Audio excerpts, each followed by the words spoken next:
Klausies dienas personībā ar Veltu Puriņu.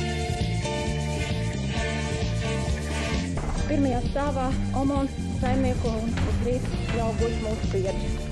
Pagaidām viss gaidies. Laiks iet, laiki mainās un laikiem līdzi arī personības. Mūsu valsts prezidenta. Paldies. Paldies. Paldies visiem. Katru darba dienu 9:30 no rīta ar atkārtojumu 8 vakarā dienas personībā ar Veltu Puriņu kanālā Rīga TV 24. Godātie skatītāji, 2009. gada 13. janvārī Rīgā risinājās tā saucamie vecrīgas grautiņi vai bruģa revolūcija, kur daudz cilvēki, mītiņa un sapulces dalībnieki tika arī aizturēti un tiesāti. Un it kā tas nav nekas pagājuši 7 gadi, bet ir gadījums, kas ir, ja tā var teikt, no rindas ārā krītošs, un līdz ar to tas parāda arī daudzas, varbūt, tiesu praksē nesakārtotas lietas, un arī, zināmā mērā, ierēdniecības patvaļ, ja tā var teikt.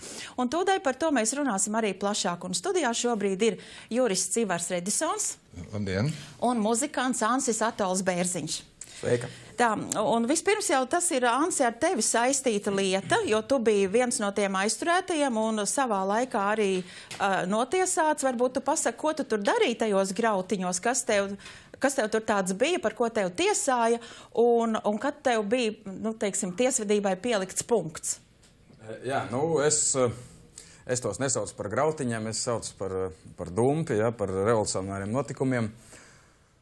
Un es faktiski izteicu savu individuālo protestu. Es nebiju nekādā teiksim, organizētā grupā, kā mēģina piešūt tiesas, bet vienkārši man bija tāda sajūta, ka mans iekšējais vādzis par to, kas notiek manā tēvzemē, ir salūzis un ka ir jāiet izteikt savus viedoklis par to, ka savādākā veidā kaut kā nesadzird. Un gāju, protams, es bez nodoma vērst šo te protestu tieši pret Saeimas ēku. Bet tad, kad mēs sajūtām šo te ignoranci, ja, to, ka nu, pie varas esošie negrib dzirdēt to protestu, kas tiek izteikts vārdos, kad mēs mēģinājām kaut kā ar dziesmām un saukļiem to izteikt, tad nenāca neviens nerunāties, neko. Nu, bija pilnīgi ignorēšana, kā arī visus iepriekšējos 11 gadus. Ja. Tad es uzskatīju, ka ir pienācis laiks tādām tradīciju paražu pielietošanai attiecībā pret Saeimas ēku. Tāpat kā, teiksim, kad ķekats nelaiž iekšā mājā, tad drīkst apskādēt šo te ēku no ārpuses. Tāpat mēs apskādējām arī Saeimas ēku. Ja? Un es uzskatu, ka tas bija pareizi. Ja? Es vienmēr esmu atzinis savu rīcību. Es arī nākamajā vakarā biju Domburšovā un arī tur teicu, ka es savu rīcību atzīstu. Jā, es metu gan ar sniega pikām, gan ar bruģakmeņiem pa Saeimas logiem. Un Saeima to bija pelnījusi, jo šī ēka, viņa simbolizē tos, kas viņā sēž. Nu jā, bet tur tie organizatori bija aicinājuši izteikt tādu nevardarbīgu protestu par, teiksim, Saeimas atlaišanu, bet tas jau drusku vēl tā kā uz vardarbību, tas kā tur tika traktēts tiesā. Nu, par organizatoriem vispār nerunāsim. Nu, viņi bija zem katras kritikas, nezinu, kāda bija viņa motivācija. Ja teiksim, tas mītiņš Doma laukumā būtu organizēts pareizi, viņš būtu ļāvis izpausties tautai, tad tauta nemaz nebūtu gājusi uz Saeimu, es tā domāju. Bet, nu, kas ir vardarbība? Kas ir vardarbība? Vai logu daudzīšana, es nedomāju, ka tā ir vardarbība. Nu, vardarbība, ja kādu cilvēku sit. Bet šī gadījumā tas bija simbolisks protests. Saeimas ēka ir simbols. Un logu izsišana Saeimas ēkai, tas ir simbolisks akts, kurš kaut ko simbolizē. Un, nu jā, daži saka, ka tas nodarīja skādi finansiāli. Bet tā skāde ir daudz mazāka, neskaitāmas reizes mazāka, pirmkārt par to, kas šajos 11 gados bija nodarīts Latvijas valstī, kas ir izzakts ar nepareizu pārvaldi. Un otrkārt, tā summa ir pat, es domāju, pat mazāk. Būtu interesanti uzzināt reāls skaitļus, bet es pēc man tāda vērtējuma, tā skāde tanī vakarā, ja daži 10 000 latu, ir mazāka par to naudu, kas ir iztērēta uz šo te sašūto procesu. Jā, bet pieliekot punktu, teiksim, tavam tam vēsturiskajam stāstījumam par to dienu notikumu un pirms dodam vārdu juristam, tad varbūt vēl nedaudz par to, kāds bija tas tiesas lēmums, kas tev tika piespriests? Pirmajā instancē man piesprieda 1,5 gadu nosacīti.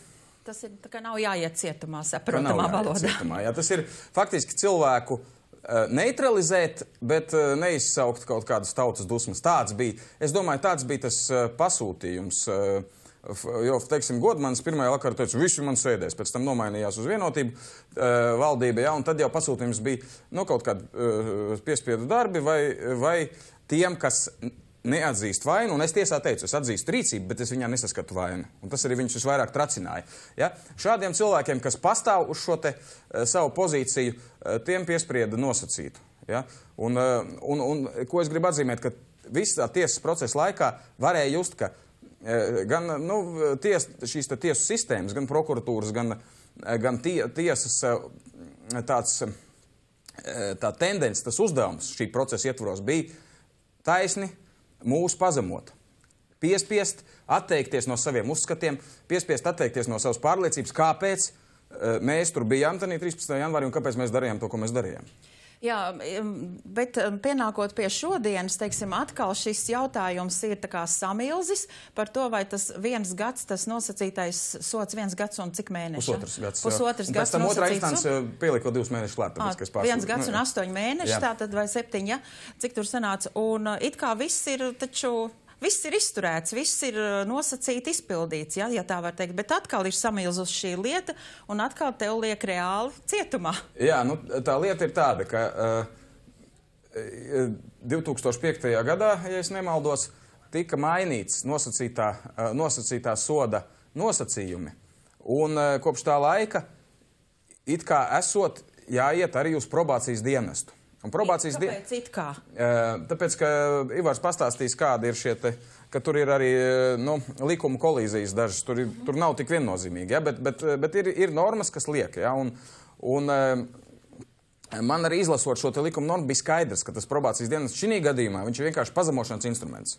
Jo, ja, teiksim, ir kaut kāds narkomāns, kurš ir kaut ko nozadzis, viņu tur pieskata, vai viņš tur strādā par krāvēju vai nestrādā, tad tam ir pamats. Ja tiešām tas cilvēks ir asociāls, viņš ir jāintegrē sabiedrībā, viņš ir jāresocializē.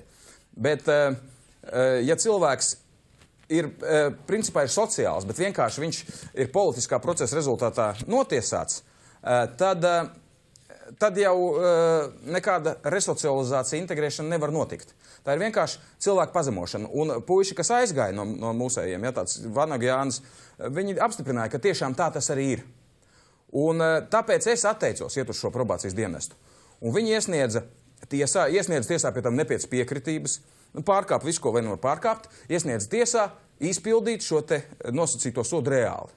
Tiesa arī pārkāp visu, ko vien var pārkāpt, un probācijas dienest šo te prasību apmierināja. Un tagad mēs esam tur, kur mēs esam. Un tad Jā, Ivar, tad kā ir no tās juridiskās puses, vai par šo gadījumu varētu arī likt, teiksim, kā tu māci jaunos juristus, varbūt kādā mācību grāmatā kādu piemēru, un ko no tā var secināt, kā ir ar mūsu tiesu sistēmu? Šajā gadījumā ir divas situācijas, ja tieši juridisko pusi vērtējam. Tātad ir dažādas likuma normas un viņu grozījumi, un ir konkrētais tiesas spriedums. Tātad, neanalizējot šo tiesas spriedumu, tātad ir Latvijas Republikas augstākās tiesas krimināla lietu tiesu palātas spriedums. Un uzreiz vēlos pievērst uzmanību, kad augstākā tiesa ir noteikusi individuāli Ansim Atolam Bēziņam, ka nav piemērojama probācijas uzraudzība. Nav. Tad tas tika norādīts varbūt pēc gadiem. Tad tas tika pieņemts spriedumā 2014. gada 23. decembrī. Melns uz balta šeit ir ierakstīts. Tātad to uzreiz tā neredz. Tātad šeit ir rakstīts, ka nav piemērojams krimināla likuma 56. panta 6. daļa. Tātad 6. daļā tur bija paredzēts, ka to tiesā noteikti pienākumu ierasties probācijas uzraudzībā, bez probācijas dienesta piekrišanas nemainīt dzīves vietu un tā tālāk. Tātad tiesa konkrēti norādījusi, ka tādi pienākumi Ansim nav uzliekami. Savukārt, tālāk, tad Ansis ir vēsies probācijas dienestā. Ar iesniegumu viņš lūdz pārcelt šo probāciju pēc savas dzīves vietas vai ne uz Līvāniem. Tad 3 dienas pēc šī iesnieguma tad probācijas dienests iesniedz tiesā pieprasījumu Ansim aizstāt sodu ar reāli cietumsodu.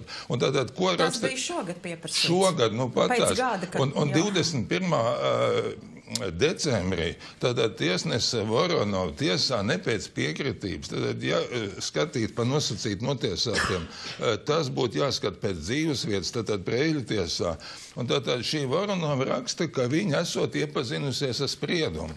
Tad viņa nav lasījusi vispār, kas spriedumā ir rakstīts. Tā tiesneses paviršība?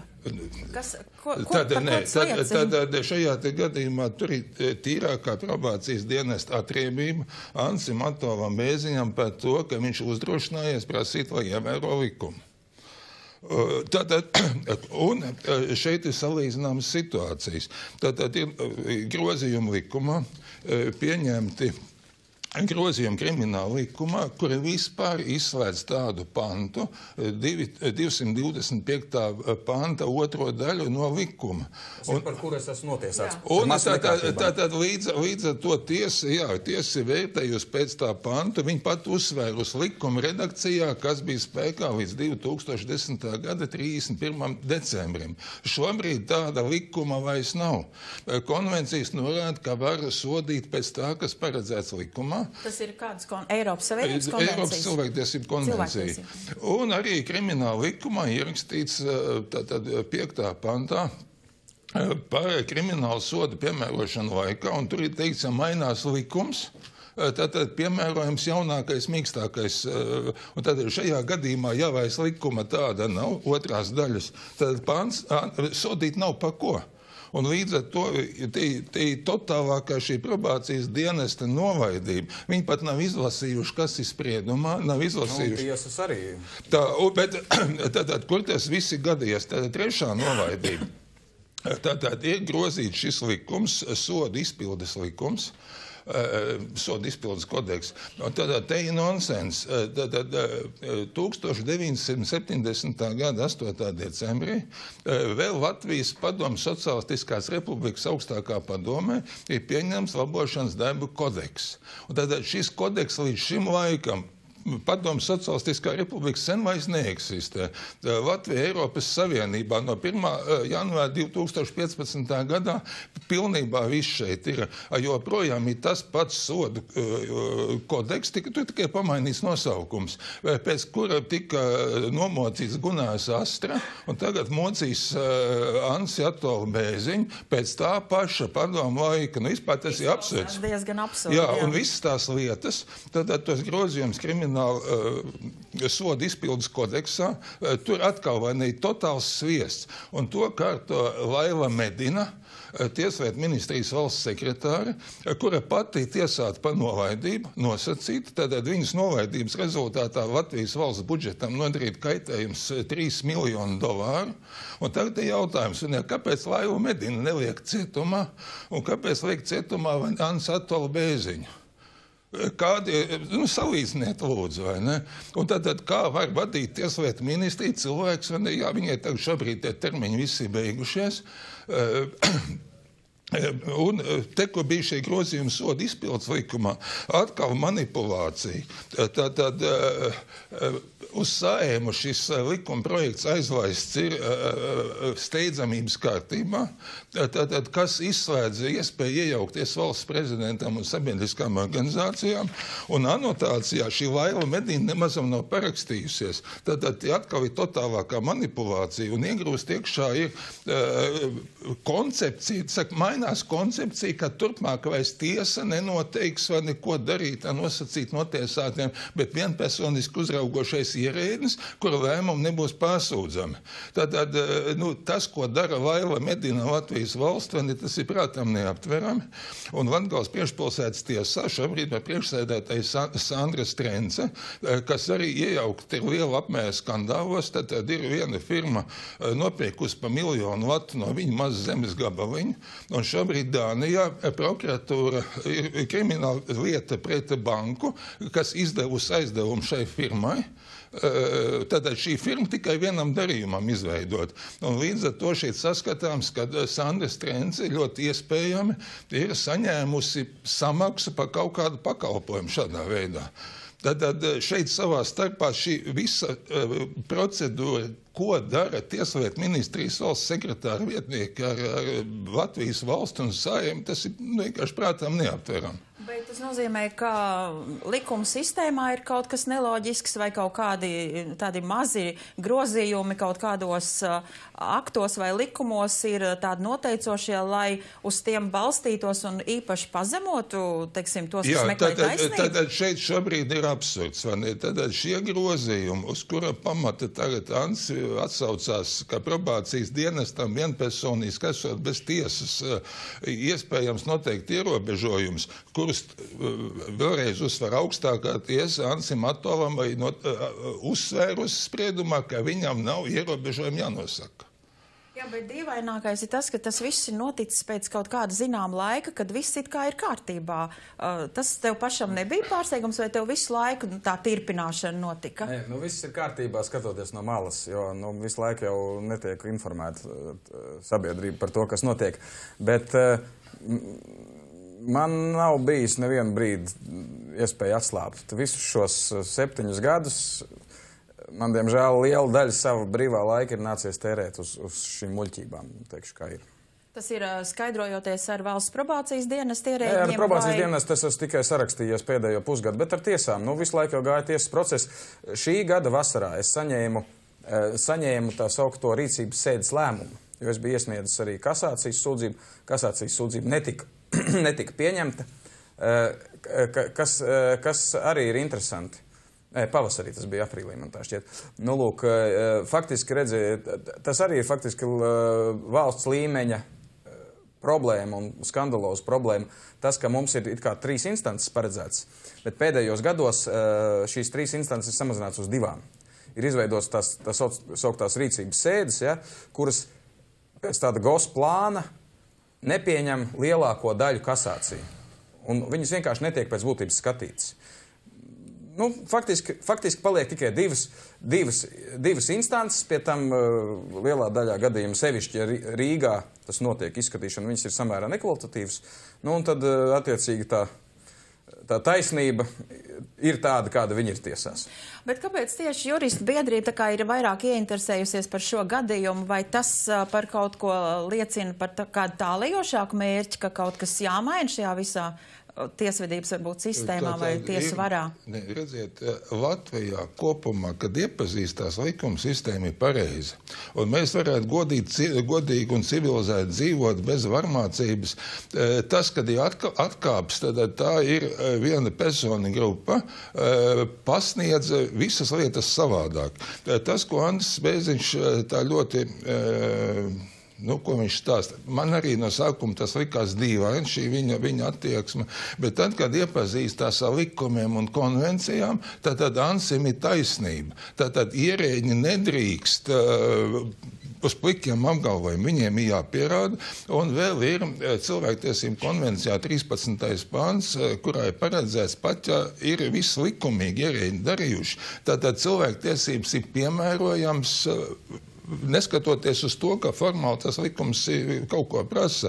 Un šajā gadījumā tad atcerēsimies, šis Saeimas nams, tas ir kādreiz bijis Vidzemes landtāgs, līdz ar to Latvijas tautā viņš visu laiku asociējies ar tādu sliktu auru. Pēc tam viņš vairākas reizes pārbūvēts. Tad 13. janvārs ir nozīmīgs. 1905. gadā bija revolūcija, tad atkal apšāva protestantus, cara armiju. Un šobrīd šobrīd atkal vēlreiz atkārtoju, nav mainīts soda likums. Tas ir padomju totalitārais likums. Un šeit 1991. gadā 13. janvārī bija atkal notikumi, vai ne, kas iegājuši vēsturē, kas pagriez Latvijas likteni, barikādas bija. Un tagad šie rīkotāji atkal 13. janvārī sauc cilvēkus uz Domu laukumu un atvainojiet, tad par masu nekārtībām jāsoda organizatori. Un pilnīgi skaidrs, man šīs dienesta lietas arī pazīstams, tātad šīs masu nekārtības, arī viņi paši iekšēji atzinuši, kad izsauc iestāžu nepareizu rīcību. Tur vajadzēja iznākt vienam laukā megafonu un pateikt, vai ne, kas ir jādara. Neviens to nedarīja, tikai sāka sist uzreiz cilvēkus. Jā, bet tad, ja sanāk, ja likuma sistēma mums principā ir pareiza, tad šīs atkāpes, ko pieļauj ierēģi, tas ir tā kā atsevišķu ierēģņu interpretācijas par likumu, vai kādu mērķi tikai lai pazemot? Tad šobrīd tā lieta ir daudz smagāka. Tagad ir atklājies, ka tieši caur Latviju tiek atmazgāta lielos apjomos netīrā nauda. Ukrainas mafija atmazgā, Krievijas mafija atmazgā, un jau ir Dānijā krimināla lieta. Tātad ir Latvijas saņēmusi aizrādījumu no finanšu uzraudzības iestādēm Eiropā. Tātad šeit ir saskatāma grupa, kas apzināti manipulē ar Saimu, apzināti manipulē ar cilvēkiem un būtībā ir pārņēmuši varu valstī savās rokās. Un tad, kad atcēla tieslietu ministrus, visi saka, kas notiek tieslietu ministrijā. Tātad šeit ir redzams. Tātad divi bijušie tieslietu ministrijas valsts sekretāri vietnieki pēc visa izsaskatāms, ka ir cieši saistīts ar netīrās naudas atmazgāšanu. Viņi piemeklē tiesnešus. Bet vai ir kādi pierādījumi dokumentāli un tā, pirms mēs tā sakām, ka mūsu... Tad iespējami. Tad ir 5 biedrības iesnieguši noziedzības novēršanas padomē un Eiropas revīzijas palātā iesniegumus. Tad Latvijas juristu apvienība arī tika iepazīstināts šiem iesniegumiem un tad nolēma sekot tam. Un tad ieradās arī Ansis Bēziņš juristu apvienībā lūdzu iedziļināties šajos procesos. Tad jautājums ir, protams, sarežģīts. Nedrīkst būt demolēšanas un tā tālāk, bet otrais individuālā rīcība. Un šajā gadījumā Latvijas juristu apvienība 7. janvārī izskatīs šo jautājumu. Šobrīd tas bija uzdots man izpētīt to situāciju. Un, ziniet, tad, kad iedziļinājos un kad redzu, ka ir spriedums un tālāk koncepcijā ierakstījuši, vai nekā, ziniet, turpmāk bez tiesas spriedumu nebūs jāņem vērā. Un tas tā slepeni ierakstīs nevis likumā par tiesu varu, bet iebīdīts tādā vecajā soda izpildes likumā, lai pēc tam manipulēt. Tas ir briesmīgi. Jā, bet tagad ko tālāk, ja tā mums jau tuvojas sarunu nobeigumu, tad būtībā daudz ko atceļ šī lieta saistībā ar citiem, sevišķi ar sodu likumu, kā es saprotu, un tām ierēģņu izdarībām. Kas tālāk notiks ar tevi, ar tavu lietu? Tagad šodien ir pēdējā diena, es iesniegšu pārsūdzību. Man vairāk juristi palīdz, tā skaitā Ivars palīdz sagatavot. Skatīsimies, ko spriedīs šī instance. Ja viņi manu sūdzību noraidīs, tad būs jāizvēlās starp politisko ieslodzījumu vai politisko emigrāciju. Ja? Bet es gribētu uzsvērt, ka, protams, tas, ko Ivars stāstīja, es tur esmu vienkārši patrāpījies par rokā, jo sistēma sevi atražo. Bet galvenais ir tas, ka no tiesību filozofijas ir varbūt neleģitīma vara. Mums Latvijā tā vara ir pusleģitīma. Un tas jautājums, cik pareizs ir tas protests, cik viņš ir attaisnots, ir saistīts ar šo varas leģitimitāti. Ja, es uzskatu, ka vara nav īsti leģitīma un nebija, un tāpēc mūsu protests bija leģitīms. Jā, bet runājot par Eiropas cilvēktiesību tiesu, tur arī tu domā vērsties vai... Es jau esmu vērsies, un mēs vēl pievienosim šos te jaunos dokumentus klāt. Un visu beidzot jāsaka cerība, ka varbūt, ka viss tiks pārskatīts un nebūs tev jādodas ne politiskā emigrācijā, ne jāizcieš politieslodzītā. Es ceru, kaut gan mūsu sistēma ir tāda, kas pati sevi atražo, un veselais saprāts viņai reizēm nepiemīt, bet es ceru, ka šoreiz tomēr piemitīs. Jā, paldies, ka atnācāt šai rītā pie mums. Paldies par situācijas skaidrojumu. Rekā sanāk, ka vecas lietas vēl šodien parāda tās vājās vietas. Paldies visiem, kas sekoja līdzi. Paldies, visu labu!